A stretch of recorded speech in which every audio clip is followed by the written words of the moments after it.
तो हजारीबाग में आज से 2-3 दिन पहले ट्रिपल हत्या वाला मामला जो सामने आया था, जंगल के बीचों बीच में ट्रिपल हत्या वाला मामला जो सामने आया था, यानी कि 2 लड़की और 1 लड़का, तीनों लोगों को मारकर नदी के किनारे फेंक दिया जाता है। अब जो ही नज़र पड़ती है तो तमाम ऐसे जो ग्रामीण हैं, वहाँ के स्थानीय ग्रामीण या पूरे इलाके में दहशत सी जो है वो फैल जाती है और लोग ये सवाल करना चाहते हैं। और सवाल तो करना ऐसे ऑब्वियस सी बात है कि लोग सवाल तो करेंगे ही कि ये घटना घटती कैसे है, क्यों घटती है और कब घटती है। तो इसके बारे में जो परिजन हैं वो परिजन आते हैं और मीडिया बाइट में कई ऐसे तरीके के खुलासे करते हैं जिसकी फुटेज आप लोगों ने देखी हैं, वीडियो आप लोगों ने देखे हैं। लेकिन विशेष तौर पर आज की इस वीडियो में मैं आप लोगों को बताने वाला हूं कि हमारी जो राज्य की मंत्री हैं डॉक्टर इरफान अंसारी, जो स्वास्थ्य मंत्री हैं, वो उनकी जो है वो उनसे बाइट लिया जाता है और एक पत्रकार की उसी बीच में जो है वो पिटाई लोग कर देते हैं। अब जब पिटाई कर देते हैं तो लोग ये ऐसे एलिगेशन लगाते हैं कि मंत्री इरफान अंसारी को वहां से निकलना नहीं चाहिए और उस मामले में इन्वॉल्व होना चाहिए, और उनकी रहती हुई भी पत्रकार को कैसे पीटा गया।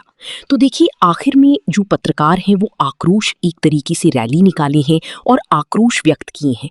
वीडियो आप लोगों के सामने है, पहले आप इस वीडियो को देखिए, फिर मैं आगे की बातें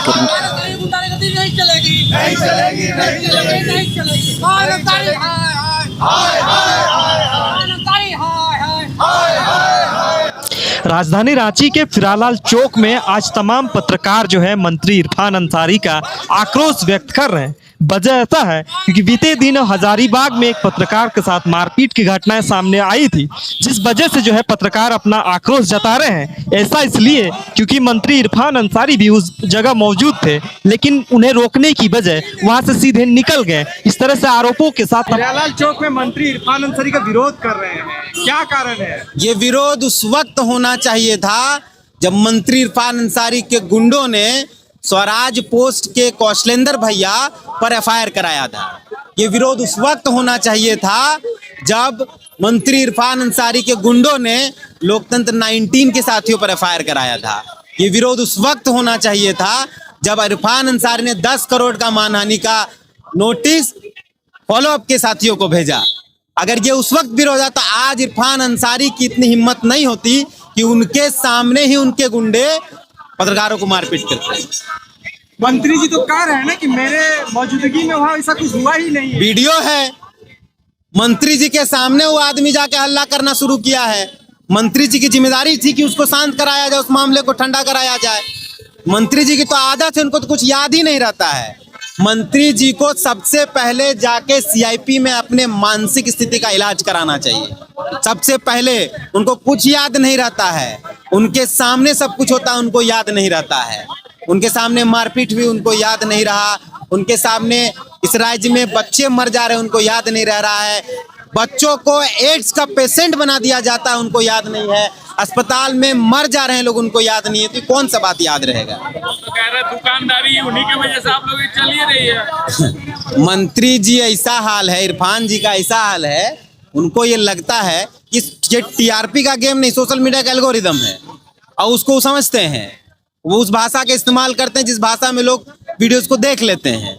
मंत्री जी ये बताए ना, इरफान अंसारी ये बताए कि किस पत्रकार का घर वो चला दे रहे हैं, किस पत्रकार का जीवन वो चला दे रहे हैं। उनको तो यही लगता है कि जब वो गलत कर रहे हैं और उनको बताया जाए तो उनको लगता है उनकी वजह से टीआरपी हो रहा है। चाहते क्या है आप लोग? भाई मंत्री इरफान अंसारी माफी मांगे हमको इससे कोई फर्क नहीं पड़ता। मेरा व्यक्तिगत राय है, उस आदमी की बर्खास्तगी ही पत्रकारों का सम्मान होगा। अगर पत्रकार का सम्मान चाहते हैं आप लोग या सरकार चाहती है तो उस आदमी की बर्खास्तगी के अलावा दूसरा कोई मंत्री लायक। उस आदमी की मानसिक स्थिति बहुत गिर गई है। पत्रकारों को क्यों टारगेट किया जा रहा है इस तरह से? पत्रकार उनसे सवाल करते हैं, पत्रकार दिखाते हैं कि अस्पताल में लोग मर जा रहे हैं, पत्रकार दिखाते हैं कि बच्चों को एड्स का पेशेंट बना दिया गया इस विभाग के द्वारा। भाई तकलीफ तो होगा ही ना। पूरे पत्रकार का टोली जो है यहाँ फिरालाल चौक पे मौजूद है, मंत्री इरफान अंसारी जी का विरोध कर रहे हैं, क्या वजह है? झारखंड में जो सत्ता में बैठे हुए लोग हैं वो अपने आप को पत्रकारों के साथ जिस तरह से ये घटनाक्रम देखने को मिल रहा है, वो पत्रकारों को गुलाम समझते हैं। जब चुनाव का टाइम आता है तो उन्हीं पत्रकारों को वो इस्तेमाल करते हैं। चुनाव खत्म होते ही पत्रकारों को न जाने वो अपने रास्ते से साइड करना चाहते हैं। ये पहली बार कोई इरफान अंसारी ने नहीं किया है। पत्रकारों को डर लगता है, पत्रकार डरते हैं कि सवाल कैसे करें उस लॉबी से जहां पर कारकेट होती है, जहां पर सुरक्षा कवच होता है, जहां पर झारखंड के कई पुलिस होते हैं, उनके साथ में आप झारखंड के हित के लिए सवाल नहीं कर सकते हैं। जो आप बीती हजारीबाग में हुई आपने देखा है कि किस तरीके से सिर्फ एक व्यक्ति पर 10-10 लोग उसको मार रहे हैं। वो एक पत्रकार है, उसको चौथा स्तंभ कहा जा रहा है। भाई वो मजदूर का सुनता है, वो शिक्षक का सुनता है, वो छात्र का सुनता है, वो गरीब का सुनता है, हर किसी का सुनता है। लेकिन जब उसको मारा जा रहा है, पीटा जा रहा है, तो लोकतंत्र में उसका कोई सुनने वाला नहीं है। ना ही कोई मंत्री, ना ही मुख्यमंत्री और ना ही इस राज्य का कोई नेता अभी आकर के सोशल मीडिया के प्लेटफॉर्म पर यह कह पा रहा है कि चतुर्थ स्तंभ के साथ ये निंदनीय घटना हुआ है। पत्रकार आज खुद यहाँ पर देखिए प्रोटेस्ट कर रहे हैं। ये कितना गिरी हुई आप दृश्य है इस लोकतांत्रिक व्यवस्था के। इसको समझिए कि पत्रकारों को महज ये दे दिया है कि आप चतुर्थ स्तंभ हैं।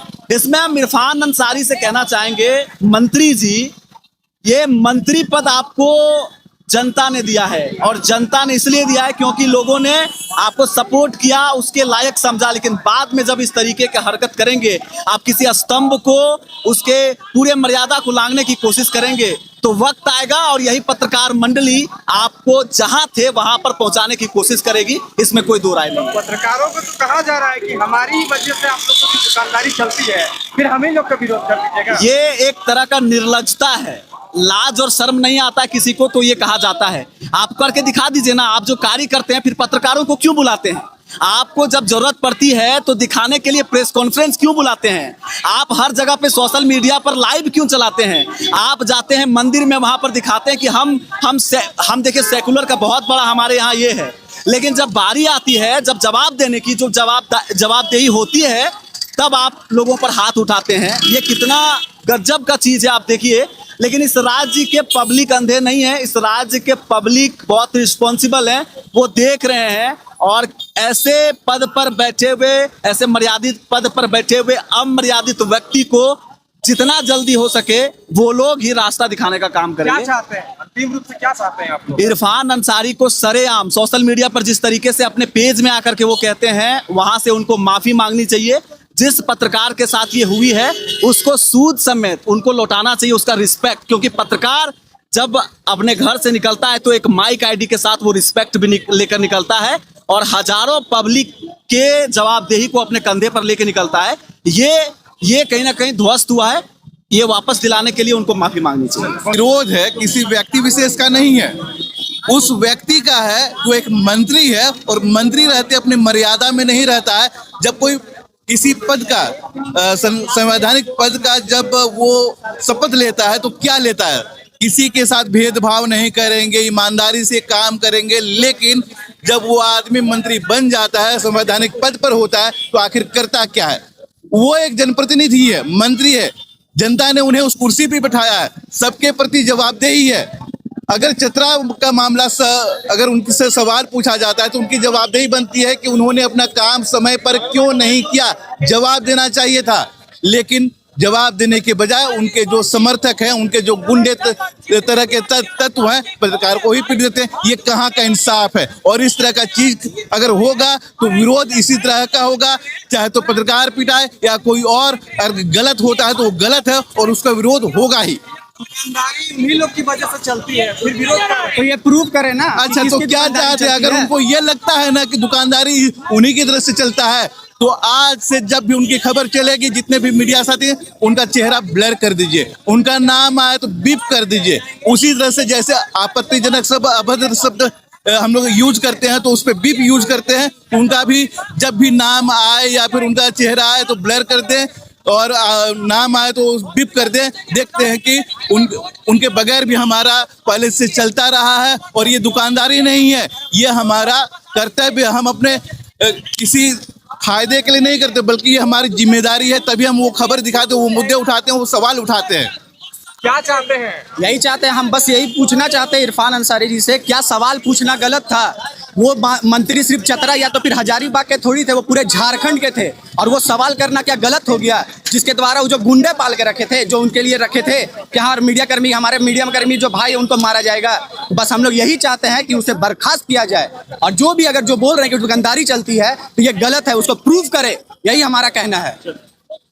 सारा बात हुआ, उसके बाद वो निकल रहे थे, तो उस पीरियड में हम लोग का बैट लेना होता है, जो खबर कंप्लीट बैट से ही होता है, उसी पे खबर ही बनता है। तो हम लोग क्वेश्चन पे बैट करना शुरू किए, जो रिलेटेड से आए वो क्वेश्चन वो किए। उसके बाद जो हमारे वहाँ भारत मित्र के संवाददाता सोनू केसरी, रामनवमी के लेके वो अपना पूछे क्वेश्चन, उनका जवाब दिए मिनिस्टर साहब। उनके बाद न्यूज 18 का जो संवाददाता है सुशांत सोनी, वो विमान हादसा जो बीते महीने कुछ हुआ था चतरा में, उससे रिलेटेड क्वेश्चन किए। उसमें कुछ देर आपका स्वास्थ्य मंत्री चुप रहे। उसके बाद थोड़ा देर ही के बाद उधर गुंडेजा लोग, समर्थक लोग आए, परिवार के लोग थे और समर्थक भी थे, और उन लोग आए, हम लोग पर हमला बोल दिया, अपात्र गाली का परवाह किया, और हम लोग झूठ से निकाल के मारा गया। निकले थे मंत्री से, जो है पत्रकारों ने सवाल किया तो बोले नहीं, ऐसा नहीं हुआ तो प्रमाण है, एविडेंस दे दूंगा मैं। वहाँ का सदर अस्पताल का वीडियो है ना, वो आपका एविडेंस है ना।